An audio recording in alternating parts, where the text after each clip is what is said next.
On essaie de mettre en place les fondamentaux des idées, de la vision et du programme que nous avions présenté aux Ziguinchorois.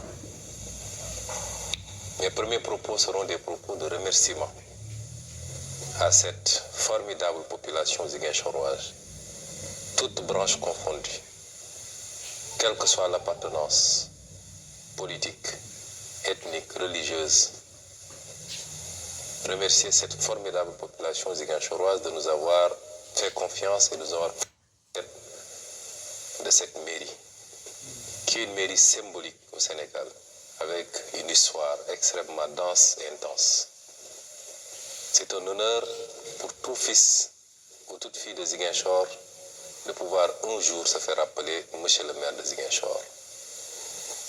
Derrière moi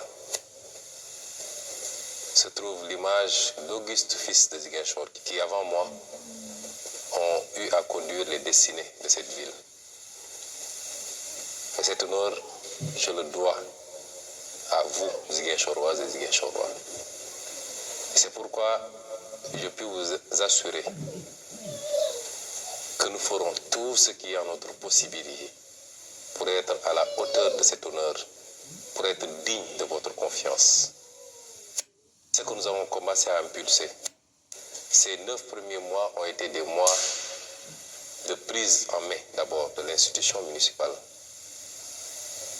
des mois de mise en place d'un système de travail et d'organisation, des mois de dressage de l'état des lieux. Ça a été des mois également de contact intense avec les populations pour mieux comprendre leurs aspirations. Ces premiers mois nous ont permis de poser les premiers jalons de ce que nous considérons comme étant une gestion d'une collectivité, qu'elle soit territoriale et demain de la collectivité étatique. Une gestion qui doit être basée sur un certain nombre de valeurs fondamentales. D'abord, la transparence, la probité dans la gestion de la chose publique. C'est pourquoi je puis assurer aux Ziguinchorois que sous mon magistère, aucun écart ne sera toléré. Ce que nous vivons à l'échelle nationale dans ce pays et ce que nous vivons globalement à tous les échelons des collectivités territoriales, on l'admettre. Le service public, comme son nom l'indique, c'est de servir le public dans la dignité, dans l'honneur, dans la transparence, mais dans la communion également avec ces populations. C'est pourquoi, dans cette mairie, nous ne tolérerons aucun écart dans la gestion des affaires publiques, sur le plan domanial, sur le plan de l'état civil, sur le plan des recettes, sur le plan des services techniques, à tous les niveaux. Ce que nous exigeons de tous les agents de la mairie et ce que nous exigeons de tous les conseils municipaux, c'est de servir les populations de Ziguinchor et non pas de se servir de l'institution municipale. Deuxième valeur extrêmement importante, ou alors deuxième axe programmatique, c'est que nous étions venus vers vous avec un programme qui s'appelle Bourok. Un programme avec un certain nombre d'axes fondamentaux. D'abord, les compétences transférées qui découlent de l'acte 3 de la décentralisation. La santé, l'éducation, l'urbanisme et assainissement et toutes les autres attributions qui ont été transférées aux collectivités locales. Nous avons commencé à poser les jalons d'une gestion axée sur un bon niveau de prise en charge des besoins des populations. L'assainissement, l'hygiène publique, l'urbanisation, nous nous sommes fixés comme credo que Ziguinchor doit être l'une des villes les plus propres du Sénégal, pour ne pas dire la plus propre.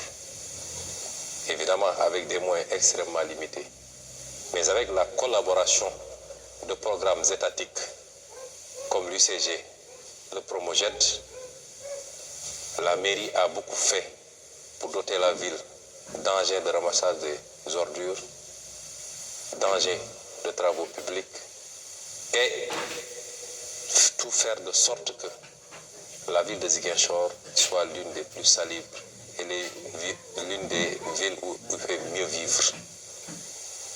Nous le faisons, mais nous comptons sur la contribution des populations. Nous le faisons avec déjà un grand élan de volontarisme des populations ziguinchoroises, notamment de sa jeunesse ou d'une frange importante de sa jeunesse qui a accepté de répondre à notre appel pour la mise en place d'un service civique communal. Et vous avez vu l'excellent travail que ce service civique communal a abattu avant, pendant et après l'hivernage pour curer les caniveaux, nettoyer les grands axes, de sorte qu'on n'a quasiment pas eu de problème. Ces tâches nous coûtaient énormément d'argent par le passé. Et aujourd'hui, avec l'engagement des Ziguinchorois, de ces jeunes filles et de ces jeunes garçons, même de gens beaucoup moins jeunes, nous avons pu relever ces défis. Cet élan de volontarisme, la citoyenneté est au cœur du programme Bourok et nous y reviendrons dans d'autres aspects.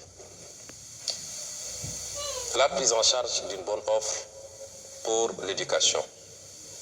Dans les jours à venir, nous allons procéder à des poses de première pierre pour les murs de clôture des établissements scolaires. Parce que notre objectif en matière d'éducation, c'est de mettre en sécurité nos enfants qui fréquentent les écoles préscolaires et élémentaires qui relèvent de la compétence de la mairie. Et pour cela, nous avons considéré qu'aucune école dans le périmètre de la commune de Ziguinchor ne doit être une école ouverte sans clôture qui permette de sécuriser les élèves.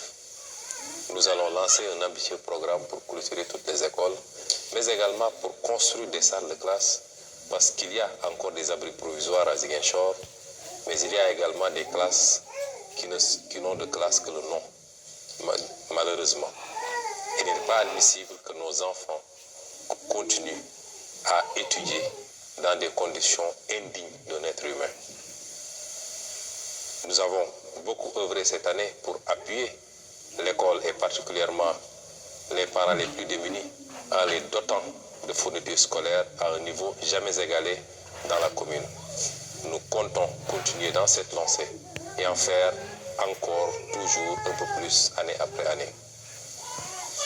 La santé, qui est une préoccupation, pas seulement pour ce qui relève de la compétence de la commune, c'est-à-dire les postes de santé, les dispensaires et les maternités, mais même au-delà, les hôpitaux qui ne relèvent pas de la commune.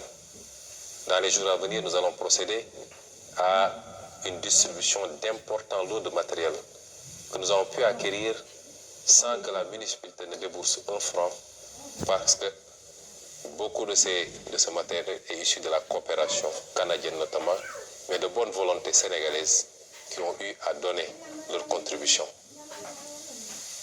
Nous avons comme préoccupation d'améliorer l'offre en service public de santé en mettant tous les postes de santé de Ziguinchor à un niveau optimal, en équipement d'abord, en personnel ensuite. Et c'est pourquoi des travaux seront lancés pour, par exemple, construire les logements du personnel au niveau du poste de santé de Boucotte, pour parachever le poste de santé de Goumel, pour réfectionner et améliorer le poste de santé de Diabir. Tout cela est inscrit dans le budget que nous venons de voter et qui va couvrir l'année 2023. Nous ne nous arrêtons pas au niveau des postes de santé, parce que nous voulons le faire travailler également à appuyer autant que possible les deux hôpitaux, l'hôpital régional et l'hôpital de la Paix. Et je dois magnifier qu'aujourd'hui, au niveau de l'hôpital Silence, nous puissions mettre en œuvre la première unité de chimiothérapie. Certes, pour le moment, ça ne peut traiter que les cancers féminins, mais notre objectif, c'est d'aller progressivement pour pouvoir traiter toute forme de cancer dont souffriraient les populations de Ziguinchor et des communes environnantes. Sur le plan des infrastructures, nous sommes en train d'essayer d'abord de mettre en place notre propre système.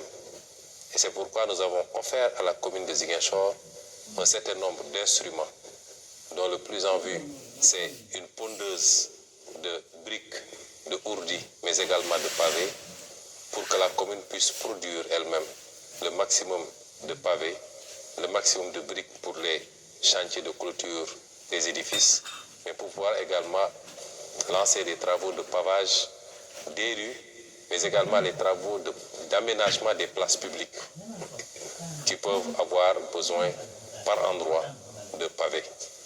Mais également dans le cadre du programme PACASEN que nous avons trouvé sur place. Et nous sommes en train de nous battre pour mériter les enveloppes que nous devons recevoir dans le cadre de ce programme-là. Il y avait certes des lenteurs, nous les avons trouvées ici. Je m'en veux pour preuve le volet PACASEN qui devait concerner les infrastructures routières. Il y avait beaucoup de retard. Nous avons dû insister au niveau de la GTIP pour que le contrat soit résilié finalement. Parce que le tronçon qui passe devant l'église de Tilène dure depuis trop longtemps. Et il y avait des retards. Nous avons dû prendre nos responsabilités pour résilier ces contrats et très bientôt, s'il plaît à Dieu, lancer un nouvel appel d'offres pour avoir des entrepreneurs beaucoup plus crédibles et réaliser rapidement ces tronçons routiers qui sont déjà budgétisés à hauteur de plus de 2 milliards et dont les fonds sont disponibles. C'est de la même manière que nous avons un ambitieux programme d'aménagement paysager. Nous voulons que Ziguinchor soit agréable pour celui qui circule, pour celui qui veut sortir se promener, agréable à vivre.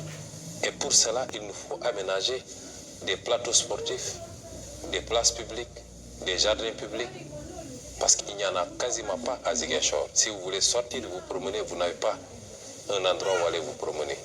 2023 sera l'année de lancement de ces chantiers qui devraient nous permettre d'offrir aux Ziguinchorois un meilleur cadre de vie. Bonne et heureuse année à tous ceux qui n'ont rien dans les bras que les battements tristes et gratuits, dont les yeux brillent de toutes les larmes retenues, dont le front résonne de coups atroces et silencieux, dont les paroles ne traduisent plus les pensées, parce que ces pensées sont douloureuses.